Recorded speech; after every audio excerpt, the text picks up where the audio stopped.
Peak 100.1 is proud to present Local Artist Spotlight live from Studio C, our new show that gets your favorite local bands and musicians into our studio and onto the airwaves.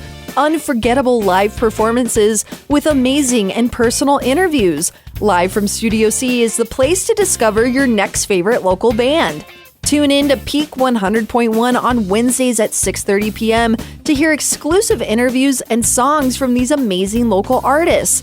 Time to shine a spotlight on our amazing local bands. Live from Studio C, Wednesdays at 6:30, only on Peak 100.1. This show is brought to you in part by Kaleidoscope Red Rocks. Keep up to date with their latest shows on our website. If you want to be featured on Live from Studio C, you can send us an email to psa@myradioplace.com.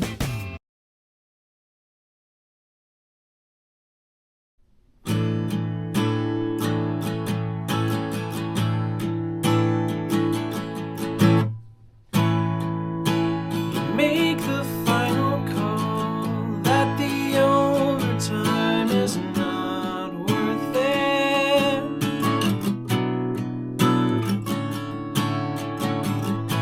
'Cause it's the devil exemplified, and the store leader will make sure of it.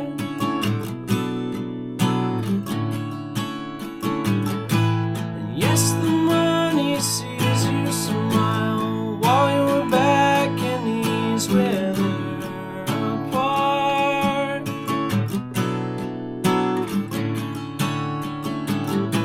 You think this is where I belong, while a corporate suit red flags your chart. And Baker foods the fall, opens April 100 miles per hour for 10 minutes outside. And will your children see your face before their bedtime, or are you the boss?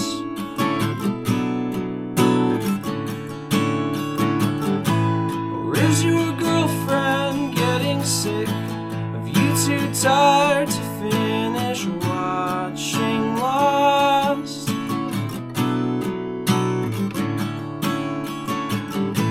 And does the manager keep tabs on how much bread you're bringing out to smoke?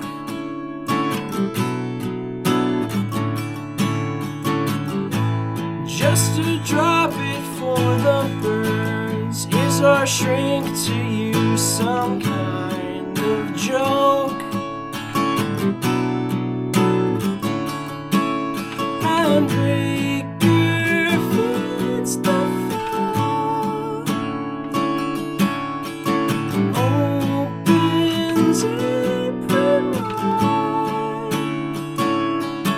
100 miles per hour for 10 minutes outside. What a suitable last name for the nonsense flowing from your jowls.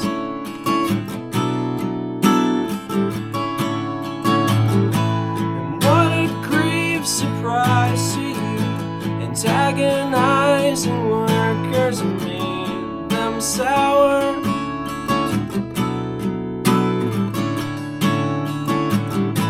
And it's a painful choice to make, leave Liska stuck to just throw in the towel.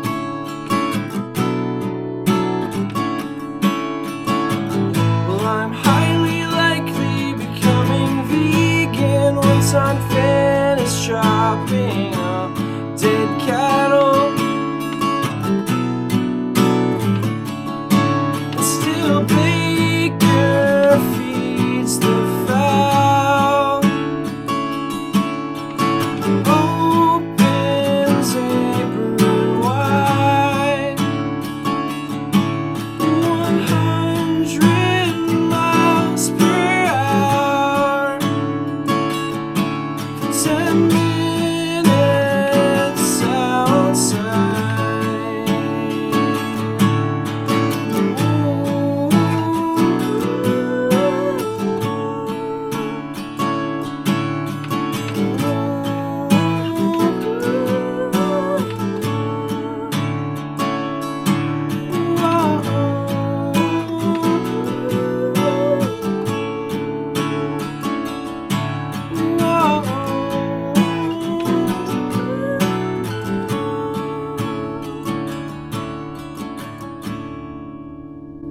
your job is to stay between your allotted amount of hours, best of your ability.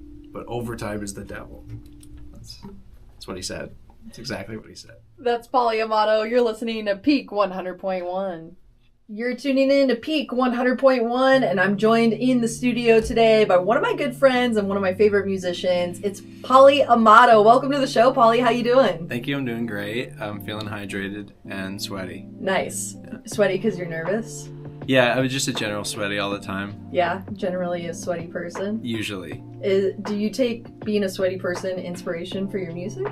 Yeah, I think if I had to set out to write a genre or be called a genre, I think it'd be sweaty. Yeah. Sweaty music. Absolutely. Absolutely. Well, thanks for coming in today. Paulie just dropped a brand new album. What's the album called? The album's called 63. It's just a number. It's two numbers, 63. It's about being trained in the grocery business. Uh-huh. The whole thing's about the grocery business. Nice. Yeah. Paulie and I both have backgrounds in the grocery business. Yeah. I worked at Whole Foods for a stint, and he worked at, you want to name the... I don't know. Okay, he worked at a grocery store for a time. I'll name names. Yeah, It's yeah. been some time for me. We Paulie's can name still names. fresh off of it, you know. It's a fresh breakup, so it's still, It rhymes with flies. Yeah. Well, so the whole inspiration is from your time working in the grocery store. Was it a good time? Was it a bad time? Mixed bag? Mixed bag. I've had a lot of time to think about it, though. It's been over 6 months. And I think I don't regret anything, so I think overall it's positive. I think it was really cool. I learned a lot of good things. And then it didn't set in how much I learned until it was, like, over. I was like, oh, crap. And that's why writing it all out made me realize how much it meant to me. So, yeah, I think overall I'd say it was a great experience. Not everybody has to make a breakup album about leaving their job, but I guess I did. I think more people should, though, you know? Yeah. So this album is really, really good. The first time I sat down and listened to it, I literally got covered with goosebumps. I was like, oh my God, it's so good. I think it's really relatable, too. A lot of the tracks just really speak to, like, our generation. Most of us are on the grind, in a job, working, you know, not 9 to 5s, but all over the place schedule, no consistent schedule. You're working for bosses who have way high expectations. Right. And to us, it might not be a big of a deal, you know? And I think you really captured that really well, the overall feeling of going to work. Yeah, I think I hoped that it was relatable. At first, I really thought that it wasn't, since it's about grocery and not everybody works in grocery. But if I may, I had a comment on a TikTok that somebody said, they said, bruh, retail sucks, management sucks. I'm way overworked, way overqualified, and the only thing preventing me from being a manager myself is the fact that they won't accept anything less than that full availability. So it just reminded me of that, because it is kind of like, if you don't make this your entire life, you're not really seriously considered as an option. Right. And sometimes. Then, you do make it your entire life, and then the people around you in your personal life who love and care about you are like, what are you doing? Why do you care so much about SKU numbers, man? Yeah. It becomes like this weird, like, struggle. You know, you want to put everything into it because you have good work ethic, but it's like, at what cost? At what cost, yeah. I think the cost is merging your conscious and subconscious, because I was murmuring about this stuff in my sleep. It hit way deeper, like, because my dad was a grocery manager, so, like, it just felt like an instinctual thing that this was going to be my path, and the fact that it didn't work out, I'm like, well, okay, I'm going to make something out of it. Yeah. Something's got to come out of this. So. Yeah, absolutely. And, something beautiful has come out of it. The album 63 by Paulie Amato, really good stuff. And you did the album artwork yourself. Yeah, it's a piece I painted that's superimposed over a photo of the meat cutting room. Nice. And it's just I had this idea for a while. Came out a lot different than I thought. Came out like a comic book, and it's okay. In my head, this was a very dark, dingy photo, but it came out just kind of quirky. There's a little clown hut. There's Easter eggs. Show the back of the album too. The back I did. It's a testament to all the seafood loss that we were going through my entire time there. So that's just a really metric load of metric whatever ton of seafood in the dumpster. A raccoon dining on a rib roast. So Paulie is a true DIY movement maker. And who are some of your inspirations? You're so, you have like your own brand when it comes to your music and your albums and the art and everything that goes with it and your visuals. Who are some of your inspirations? I like a lot of there's butt rock, but then there's progressive rock. Butt progressive rock. Please explain. There's I really like Opeth. I like Porcupine Tree. I like Dream Theater. They've always had a visual element, like just so threaded into the DNA of what music they're making. Yeah. And I was a massive fan growing up of just CDs and jewel cases. So at this point now, I have all of them splayed out on my wall as an art piece because I could never separate the visual from the music. And when I think of an album, I'm thinking about all the art that came with it. So it's very much inspired by that. But like musically, I don't know what I'm trying to make, but I take a lot of inspiration from David Bazan from Pedro the Lion. And I like the way he honestly talks about himself, where it doesn't feel like he's just talking about himself. It's very relatable, but it's a solitary narrative. That's what I was hoping to go for, but I don't really know. This thing about pallet jacks and cutting rooms is not the most relatable. But, it hits on a level because everybody's been to work, everybody's had a bad boss, everybody's had a bad time at work, we all know what it's like to have a crappy job. Right. And not talking down all you grocery workers out there, all you pallet slayers and meat cutters. Yeah, I didn't even write it off for myself either. I was like maybe one day, because I really liked it, and the community of it, and the fact that you're literally feeding your neighbor's dinner every night is really great. And I think it's a very admirable position. I would hope that over time that big money doesn't screw that up. A lot of big money in that business. A lot of big money in the big box grocery world. It's crazy. It's pretty crazy. Well, again, I am joined by Paulie Amato. His new album 63 dropped this year, and we're going to hear some songs from him coming up. Stay tuned to Peak 100.1. Thank you. Okay, there's a movie called Just Add Water. Justin Long is in it. It's a terrible movie. I watched it and I was super into it until I realized it's a terrible movie. And it ended and I was so upset because I really wanted to like it. I felt like it wasted my time. The only thing that I sat down and wrote a song about the two main characters in the hopes that I feel better about this movie because it at least was a love story, but it's a terrible movie. Don't watch it. Or do watch it and tell me if it's a good movie or not. The characters are Ray&Nora, and the song's called Ray&Nora.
Paulie Amato. You're watching Peak 100.1. Yay. Yay.